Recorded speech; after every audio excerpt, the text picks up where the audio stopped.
안녕하십니까, 이승관 선생님입니다. 우리 같이 고급 화학을 공부하도록 하겠습니다. 일단은 물질의 구조에 대한 이야기입니다. 첫째, 원자 오비탈, 그리고 화학결합, 분자 오비탈, 원자 구조와 성질에 대해서 우리가 배우도록 하겠습니다. 자, 먼저 원자 오비탈에 대해서 알아보겠습니다. 여기에 보니까 이 원자 오비탈에 대한 설명을 하려면 먼저 누구부터 시작하냐면 돌턴부터 시작을 합니다. 자, 돌턴은 원자에 대해서 뭐라고 이야기를 했냐면 둥근 공과 같다고 설명했습니다. 첫째, 자, 돌턴은 원자는 둥근 공과 같다. 그리고 두 번째, 자, 원자는 둥근 공과 같은 입자라고 설명을 했는데 돌턴이 뭘 발견을 했냐? 톰슨이 뭘 발견했냐면 전자를 발견했죠. 그래서 톰슨의 원자 모형이 나오게 됩니다. 원자는 둥근 공과 같은 것이 아니라 원자를 구성하고 있는 입자가 있는데 그 입자 중에 음성을 띤 전자가 있다 라는 설명을 했죠. 그리고 세 번째, 원자의 중심에 뭐가 있습니까? 우리는 이미 원자 핵이 있다는 걸 알고 있습니다. 이 핵을 발견한 사람이 누구냐면 러더퍼드죠. 자, 러더퍼드입니다. 자, 그리고 다음에 중요한 사람이 누구냐면 바로 여기 나오는 보어죠. 자, 보어는 여기서 보어의 원자설이 있는데 이 보어의 원자설은 오늘날 우리가 이야기하는 스펙트럼을 설명해주는 아주 중요한 그러한 이론이 되겠습니다. 그리고 이후에 원자 구조의 현대적 모형이 있죠. 자, 이 현대적 모형으로 넘어가는 중요한 이론적 근거가 뭐냐면 양자역학입니다.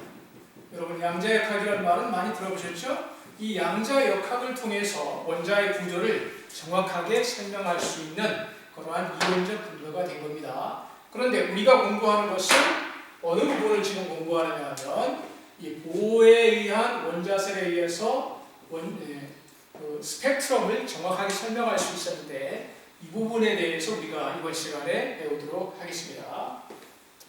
자, 그러면 스펙트럼이 뭐냐 하는 것에 대해서부터 먼저 보도록 하겠습니다. 여기 교과서에 보면 이런 설명이 있습니다. 자, 태양에서 방출되는 연속 스펙트럼, 그리고 여기 수소 원자에서 방출되는 불연속적인 선 스펙트럼. 그러면 스펙트럼은 두 가지가 있죠. 자, 스펙트럼은 두 가지 종류가 있는데 첫째는 연속 스펙트럼이 있고 둘째는 선 스펙트럼이 있습니다. 자, 연속 스펙트럼은 어디에서 볼 수 있는 거냐? 태양에서 볼 수 있는 거다. 그러면 선 스펙트럼은 어디에서 볼 수 있는 거냐? 수소 원자에서 볼 수 있는 거다. 이렇게 설명을 하고 있습니다. 그러면 이 수소 원자뿐만이 아니라 모든 다른 원자들, 수소 원자뿐만이 아니라 모든 다른 원자들에 대해서는 이 선 스펙트럼이 나오는 것입니다. 자, 그러면 연속 스펙트럼과 선 스펙트럼은 무슨 차이가 있느냐? 자, 여러분 무지개를 보셨죠? 자, 물방울을 통과한 빛은 서로 다른 매질을 통과하는 이런 경우에 굴절을 하게 됩니다. 그래서 물방울을 통과하면서 파장에 따라서 빛이 갈라지게 되는데 여러분 무지개를 보셨으면 무지개는 계속 연속된 것을 볼 수가 있죠. 그 무지개와 같은 것이 연속 스펙트럼이고 여러분 교과서 다음 페이지에 보면은 수소 원자의 스펙트럼이 있는데 자, 프리즘을 통과한 이 빛이 연속된 것이 아니라 이렇게 갈라져서 나옵니다. 자, 그러면 여기 보니까 이 빛은 어디에서 비롯된 것이냐? 수소 방전관에서 나왔죠? 자, 이 안에 수소기체가 채워져 있습니다. 이 수소기체가 에너지를 받아서 에너지가 낮은 상태에 있던 전자가 에너지가 높은 상태로 들떴습니다. 에너지가 낮은 상태를 무슨 상태라고 하냐면 바닥 상태라고 하고 에너지가 높아진 상태를 들뜬 상태라고 합니다.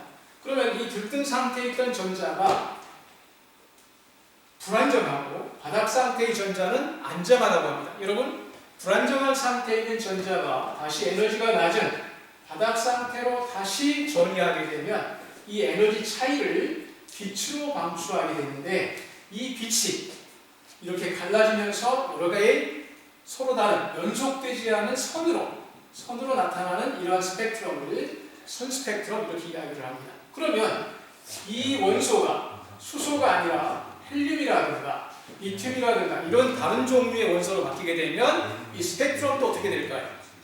이 스펙트럼의 종류도 달라지는 것입니다. 어떻든 이렇게 해서 원소의 종류를 구분할 수 있는 중요한 근거가 바로 선스펙트럼이죠. 그러면 이러한 스펙트럼이 왜 나오는가 하는 걸 설명해 준 것이 바로 보어가 되겠습니다. 그래서 보어의 선스펙트럼이 굉장히 중요한데 이 선스펙트럼이 나오는 것을 정확하게 설명하기 위해서는 수소의 전자가 갖고 있는 에너지가 어떻게 서로 다른 것인가 하는 것을 정확하게 설명할 수 있어야 되는데 바로 그 보어가 그것을 정확하게 설명해 준 것입니다. 자, 여기 보시니까 그런 제가 금방 말씀드린 내용이 나와 있죠?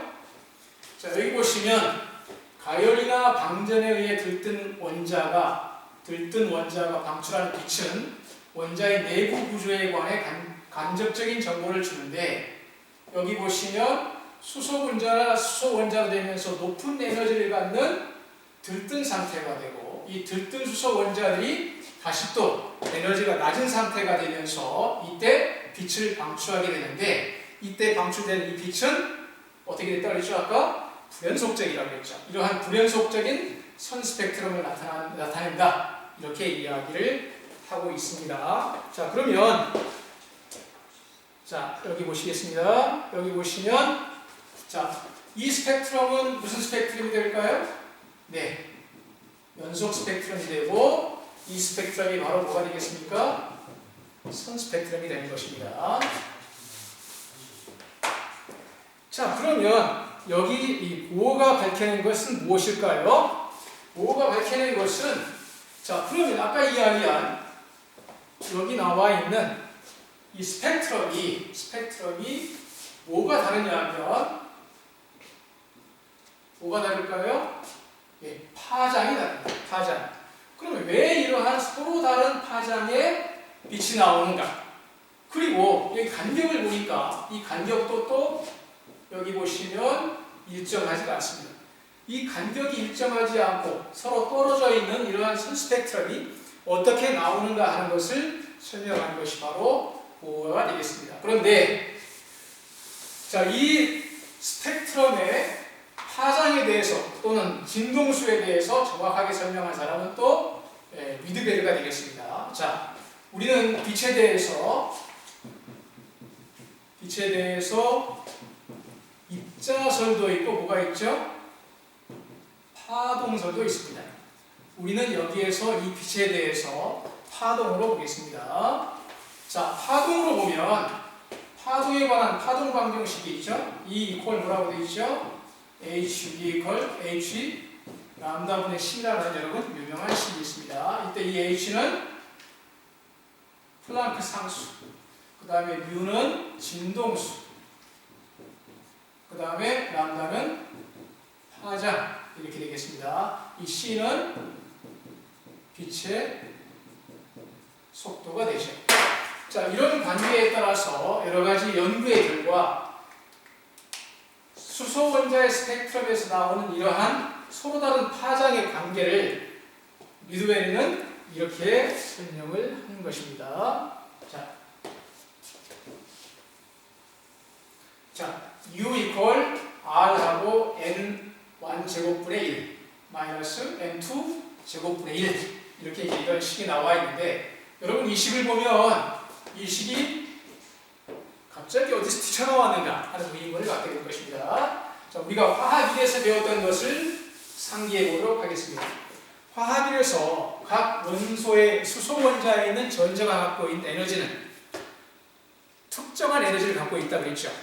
여기서 말하는 특정한 에너지는 뭐냐면 주양자수라고 하는 N값이 1, 2, 3, 4 이렇게 어떤 특정한 정수값을 갖는 그러한 상황을 설명해주고 있고 그 관계는 2n 이퀄 마이너스 n제곱분의 1312 kJ/mol 이런 관계를 여러분 화학 1에서 배웠습니다. 그러면 수소 원자의 전자는 양자화되어 있다고 했는데 이 양자화되어 있다는 말은 무슨 관계냐면 자 핵이 있고 이 주위에 전자가 이렇게 어떠한 특정한 에너지 불연속적인 연속되지 않은 불연속적인 전자 껍질에서 전자가 운동하고 있다고 했는데 핵에서 가장 가까운 전자 껍질은 1, 주양자 수가 1, 주양자 수가 2, 주양자 수가 3 이런 식으로 핵에서부터 멀어질수록 핵의 인력을 약하게 받음으로 점점 전자는 에너지가 높아지게 되죠. 그러면 n이 1일 때는 E1 이퀄 마이너스 1312 kJ/mol이 되고 E2일 때는 마이너스 4분의 1312 kJ/mol이 되겠습니다. 자 여기서 마이너스 상태는 n이 만약 무한대라고 하면 어떻게 될까요? n이 무한대면 이 무한대는 마이너스 무한대분의 1312가 되니까 결국은 제로가 되겠죠. 그래서 이 n이 무한대란 말은 1, 2, 3, 4, 5 이렇게 쭉 무한대란 말은 핵에서부터 영원히 멀리 떨어진 것이기 때문에 핵으로부터 자유로워진 상태의 전자로서 그 상태를 0이라고 보면 거기보다 핵에 더 가까운 전자들은 0보다 낮은 에너지를 갖고 있으니까 마이너스라고 표현이 되는 겁니다. 에너지 자체가 마이너스라는 뜻은 아닙니다. 그러면 우리는 이 첫째, 둘째, 셋째, 넷째 1, 2, 3, 4로 갈 때에 이 마이너스라는 뜻은 큰 의미가 없습니다. 자, 빛이 왜 나온다고 아까 제가 말씀드렸죠? 바닥 상태에 있던 전자가 들뜬 상태로 갔다가 들뜬 상태의 전자가 다시 에너지가 낮은 바닥 상태로 가면서 그 에너지 차이가 빛으로 방출된다 그랬죠. 그럼 예를 들자면 n이 1인 상태의 수소 원자의 전자가 n이 2인 상태로 갔다고 들떴다가 2에서 1로 가면 에너지 차이가 어떻게 될까요? 자, 델타 E 이퀄 E2 마이너스 E1 이렇게 표현이 되겠죠. 자, 그러면 E2는 마이너스 4분의 1312 kJ/mol이 될 것이고 E1은 마이너스 1312 kJ/mol 이렇게 표현될 것입니다. 자, 이 값이 그러면 1312를 빼고 1-4분의 1이 되니까 4분의 3 곱하기 1312 kJ/mol 이렇게 표현이 될 것입니다. 자, 그러면 이 값은 무슨 뜻을 갖고 있냐? 전자 1몰이 주양자수 2인 L 전자 껍질에서 주양자수 1인 K 전자 껍질로 이동할 때 방출되는 에너지가 이렇게 된다는 뜻입니다. 그런데 우리가 파동에 대해서 파장이나 또는 진동수로 표현할 때에는 한 개의 광자의 이동에 대해서 표현하는 거기 때문에 1몰의 전자의 이동에 대해서 아보가드로 수만큼 즉 6.02 곱하기 10의 23승계로 나눠주게 되면 결국은 한 개의 전자가 이동할 때 에너지 차이가 되겠죠. 자, 그런 관계에 의해서 나오는 식이 바로 이런 관계식이 되는 겁니다.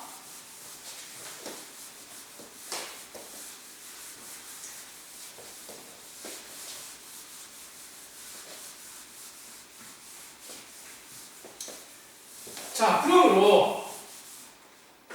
그러므로 우리가 수소원자의 스펙트럼에서 발모 계열이 있고 그 다음에 여기 라이번 계열, 발모 계열, 파센 계열 이렇게 나오죠. 발모 계열, 그 다음에 라이먼 계열 이렇게 시리즈로 분류를 하고 있는데 자, 발모 계열은 뭐라고 그랬냐면 N1이 2라고 했습니다. N1이 2라는 말은 여기가 2가 되겠죠? 그러면 자, N이 1일 때, 그 그 다음에 n이 2일 때, n이 3일 때 에너지 관계를 대략적으로 이렇게 나타낸다면, 자, n1이 2라고 하는 것은 무슨 뜻일까요? L 전자 껍질로 전자가 이동할 때 방출되는 스펙트럼입니다. 그러면 L 전자 껍질, 즉 주양자 수가 2인 곳으로 전자 껍질로 전자가 전이했을 때 스펙트럼이 나오려면 어디에서 이동해야 될까요? 여기보다 에너지가 더 높은 곳에서 전이를 해야 되겠죠. 그러므로 3에서 2로 가든지 4에서 2로 가든지 5에서 2로 가든지 이러한 상황이 되겠죠. 그러므로 자, 여기 말하는 n1이 2라고 하는 것은 3에서 2로 가든지 4에서 2로 가든지 5에서 2로 가든지 할 때 방출되는 스펙트럼을 이야기하는 것입니다. 그러면 여기 라이먼 계열은 n1이 1이라고 했습니다. 이 경우는 언제 방출되는 빛일까요? 자, n = 1인 전자 껍질보다 에너지가 더 높은 곳은 2, 3, 4 이렇게 되겠죠.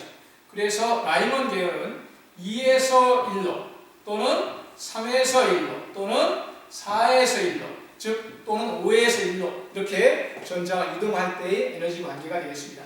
그래서 그때 방출되는 스펙트럼의 바로 진동수가 U = R N1 제곱분의 1 마이너스 N2 제곱분의 1이라는 이런 관계식이 나오는 것입니다. 이때 이 R을 뭐라고 이야기하냐면 리드베릴 상수라고 이야기를 하죠. 자, 여기 나와 있습니다. 리드베릴 상수는 이렇게 표현이 되겠습니다. 오늘 여기까지 하도록 하겠습니다.